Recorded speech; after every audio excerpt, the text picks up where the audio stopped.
Hey guys, this is a Waltown News Network, January 12th, 2016 issue where I just finished watching the State of the Union address and would like to point out that this might be the stupidest State of the Union I think I've ever seen.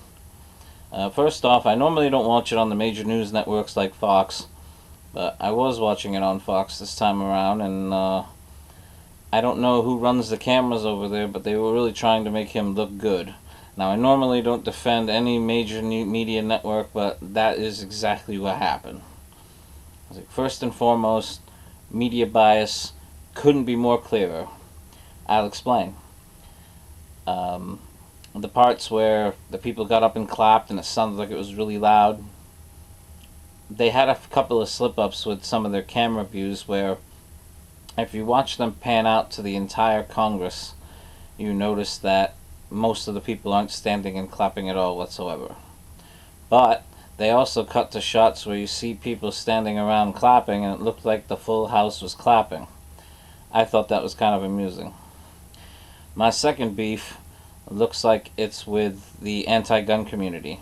As much as he didn't talk about much about that today, thank God, I noticed the empty seat that I kept hearing about in the news all week, and I like how it was next to former Arizona delegate Gabby Giffords. Where was Mark Kelly? Was this planned, or was this a thing where, hey, let's make a prime opportunity of a guy who's not going to show up? I personally think it's a farce. I think the seat was empty because Mark Kelly was not there.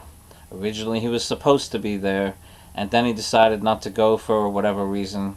Who cares if it's personal, professional, whatever. So some idiot decided they couldn't fill the seat, or they just decided, hey, let's leave the seat empty to make a statement. That was a little bullshit. The third thing that I noticed that was really touching is Paul Ryan. I kid you not when I say, if I ever get to play poker with Paul Ryan, I better get loans from everybody because I could probably triple that money. He had the absolute worst poker face in the entire building. Every time Obama spewed a lie, he would do one of those long blinks like this.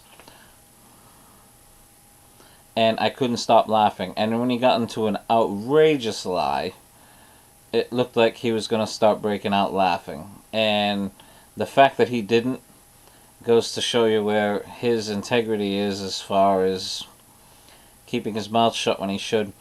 I don't like Paul Ryan, but I really thought that was amusing. What else did I not like about the speech?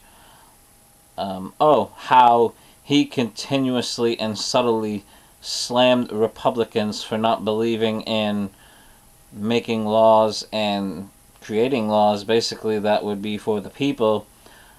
And he did it very subtly, very, very subtly. And then all of a sudden, at the end of his speech, decided that we need to all be united. We need to come together and find a middle ground. If you really want to find middle ground, Mr. President, then I suggest you start going behind their backs with these executive orders. If the majority of the people don't want it, guess what? People don't want it. In an election year like this year, people who are up for re-election who have voted against our rights and freedoms are shaking in their boots more than ever because of Donald Trump, because of Ted Cruz, because of the patriots in the community. As much as I continuously hear Facebook is our enemy, Facebook couldn't be more friendly to the patriot community to an extent. We're out there. The word on what's going on in our universe has gotten bigger and bolder than ever. There are more people behind the cause than ever. People are awake. People want their rights back. Not everybody's aboard yet. But little by little, I see a community where years ago we would be deemed the extreme conspiracy theorists to nowadays, maybe these guys were right. Maybe these guys have the right idea. I'll take it. Because little by little, people are waking up. Will people wake up enough in time where something might happen? I can't decide the future. All I can do is keep doing what I'm doing. That's pretty much all I majorly thought about the State of the Union.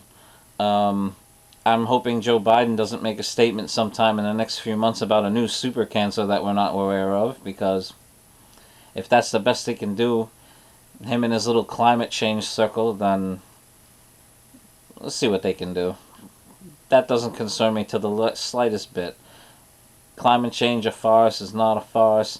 I'm looking outside getting 8 inches of snow right now here in Maine. I don't think there's much climate change to discuss. We still get tons of snow every year. And if Antarctica's got a bigger ice around it than ever, then, well, that's Antarctica's business. Something that I want to talk about that's not part of the State of the Union address today is the audit the Fed, and how absolutely disappointed I am in the politicians of this bill. Because when I looked at the roll call vote, it was a 52, it was 50 something to like 43. I guess the official count was listed at 46, 43, 4, but because of the Senate's 60 majority thing, it didn't pass. That doesn't bother me. It's the first time it's been out there. Let it get somewhere, and we'll go from there. The thing that pisses me off the most is Rand Paul's bill was destined for failure. The Fed chairman decided to send him a letter saying how much they're against it, which goes to show you that they're trying to cover something up, possibly. But where was Ted Cruz?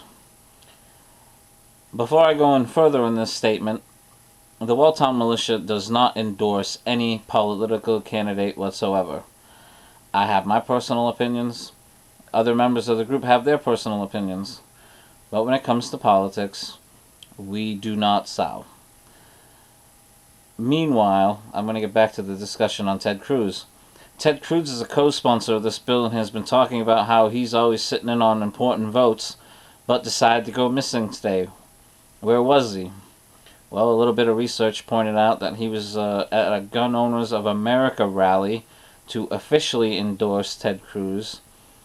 And then, when the actual vote was taking place, he was in West Virginia campaigning.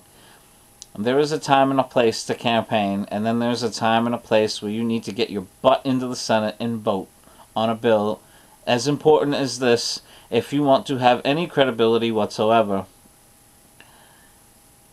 That's my 2 cents. Am I wicked disappointed in Ted Cruz? It's to the point where unless he's running against a Democrat, I would not vote for him. Personally.